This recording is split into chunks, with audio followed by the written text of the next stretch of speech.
గతంలో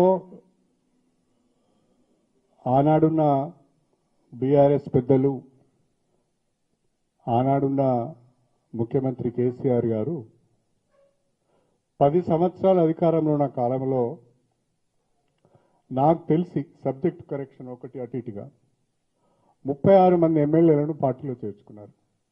36 మంది, ఒకటి కాదు రెండు కాదు, 10 సంవత్సరాల కాలంలో 2 టర్మ్స్లలో కాంగ్రెస్ పార్టీ వాళ్ళను చేర్చుకున్నారు, వైఎస్ఆర్సీపీని చేర్చుకున్నారు, తెలుగుదేశంను చేర్చుకున్నారు, బీఎస్పీని చేర్చుకున్నారు, సిపిఐని కూడా చేర్చుకున్నారు. 36 మంది ఎమ్మెల్యేలను చేర్చుకున్నారు. అందులో 2 మంత్రులు కూడా చేశారు. మొదటి విడత శ్రీనివాస్ యాదవ్ మంత్రిగా చేశారు, రెండో విడత సబితా ఇంద్రారెడ్డి గారిని మంత్రి చేశారు.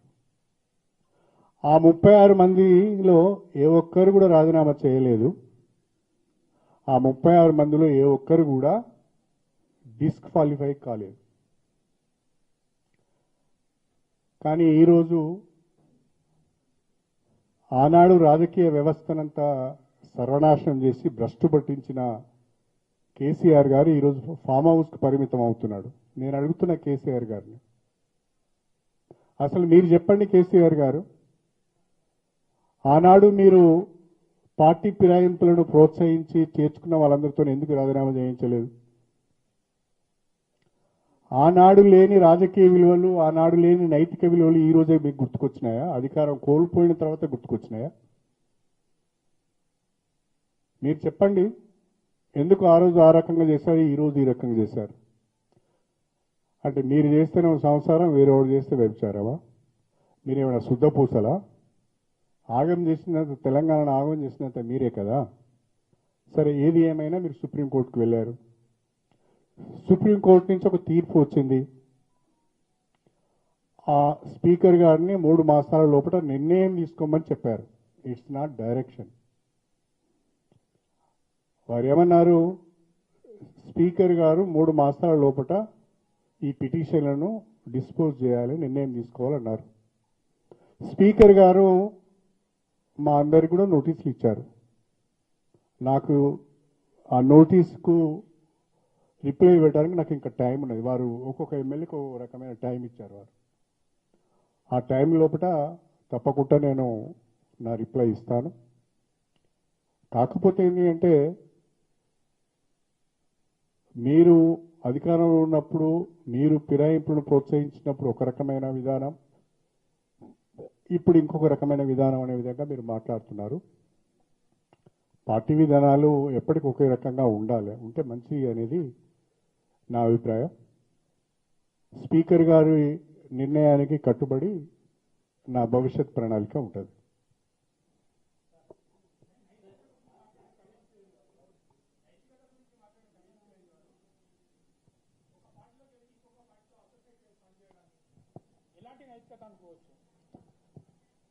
కడియం శ్రీహరి పార్టీ మారిన వాళ్ళలో కడియం శ్రీహరి మొదటివాడు కాదు, చివరివాడు కూడా కాదు. దేశవ్యాప్తంగా ఈ ప్రక్రియ సాగుతున్నది. నా మట్టుకు నేను నా నియోజకవర్గం ఆగం కావద్దు, నన్ను ఎన్నుకున్న ప్రజలు ఆగం కావద్దు, మరి ఇంకొక 5 సంవత్సరాలు వీళ్ళు నష్టపోవద్దు, ఈ ప్రజలకిచ్చిన మాటను నిలబెట్టుకోవాలి, ప్రజలకిచ్చిన అభివృద్ధిని చేసి చూపించాలి అనే ఒక ఆలోచనతో మాత్రమే అభివృద్ధిని ప్రధాన అంశంగా తీసుకొని కాంగ్రెస్ ప్రభుత్వంతో కలిసి పనిచేయడం జరుగుతుంది.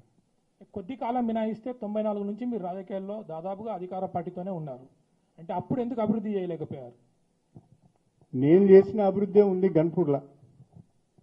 ఏ గ్రామానికి వెళ్ళినా, మీరు ఏ గ్రామానికి వెళ్ళినా, ఇప్పటికీ వెళ్ళండి, ఏ గ్రామానికి వెళ్ళినా కొద్దిసేపు రాజకీయాన్ని పక్కన పెట్టి ఈ గ్రామం ఎవరు ఎమ్మెల్యేగా ఉన్నప్పుడు అభివృద్ధి జరిగిందని అడగండి.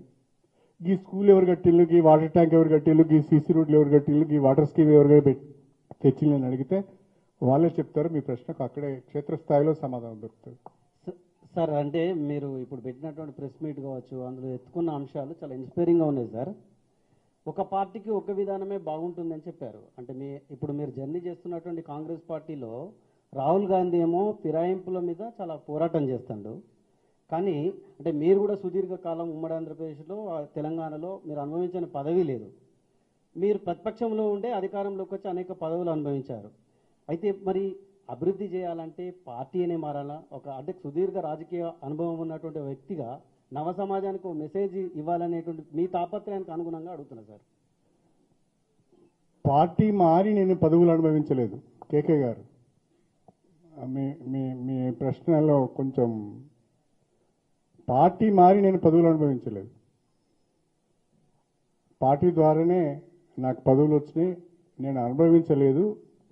వచ్చిన ప్రతి అవకాశాన్ని, వచ్చిన ప్రతి పదవిని ఉమ్మడి జిల్లా అభివృద్ధికి, స్టేషన్ గన్పూర్ నియోజకవర్గ అభివృద్ధికి ఉపయోగించాను తప్ప నా స్వార్థం కొరకు భూ కబ్జాలకు పాల్పడలేదు, సెటిల్మెంట్లు చేయలేదు, లేకుంటే కాంట్రాక్టులు చేయలేదు, అవినీతికి పాల్పడలేదు.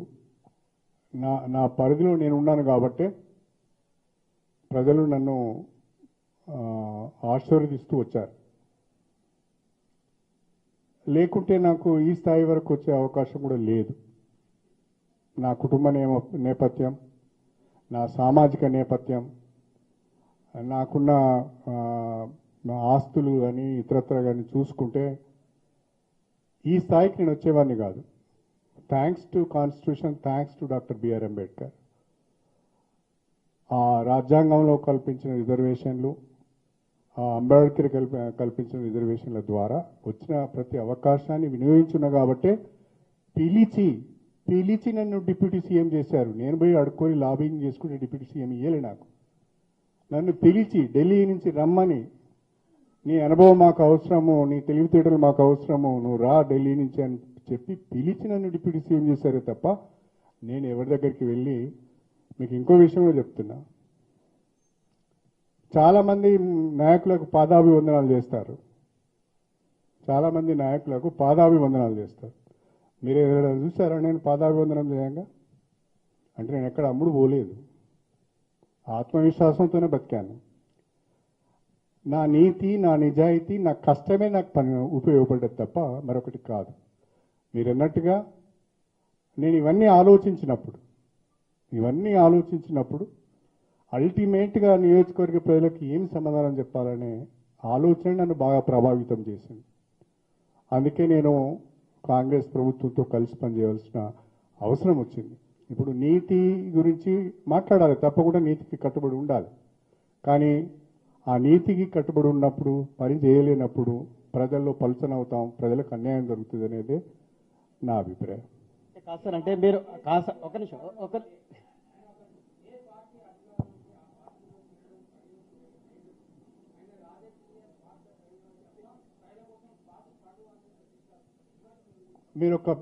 నేను మిమ్మల్ని అడుగుతున్నాను, ఏ పార్టీలో అధికారంలో ఉంటే నేను ఏ పార్టీలోకి మారాను? నేను టీఆర్ఎస్లోకి వచ్చినప్పుడు వినండి ఒక్క మాట. నేను టీడీపీ నుంచి టీఆర్ఎస్లోకి వచ్చినప్పుడు టీఆర్ఎస్ అధికారంలో ఉందా? తెలంగాణ వచ్చిందా? టీఆర్ఎస్ అధికారంలో ఉందా? తెలంగాణ వస్తుందనే నమ్మకం ఆ రోజు ఉండేనా? అసలు టీఆర్ఎస్ ఉంటుందనే నమ్మకం ఆ రోజు ఉండేనా? కాబట్టి అట్లా ప్రశ్న అంత తొందరగా అట్లా ఫ్రేమ్ చేసి అడగడం కరెక్ట్ కాదు. అరే ఉంటాయండి, 100 ఆరోపణలు ఉంటాయి. నువ్వు మేధావి కదా, నువ్వు విలేకరివి కదా, నీకు ఆలోచన చేసే శక్తి ఉండాలి కదా, నీకు అనలైజ్ చేసే శక్తి ఉండాలి, విశ్లేషణ చేసే శక్తి ఉండాలి కదా.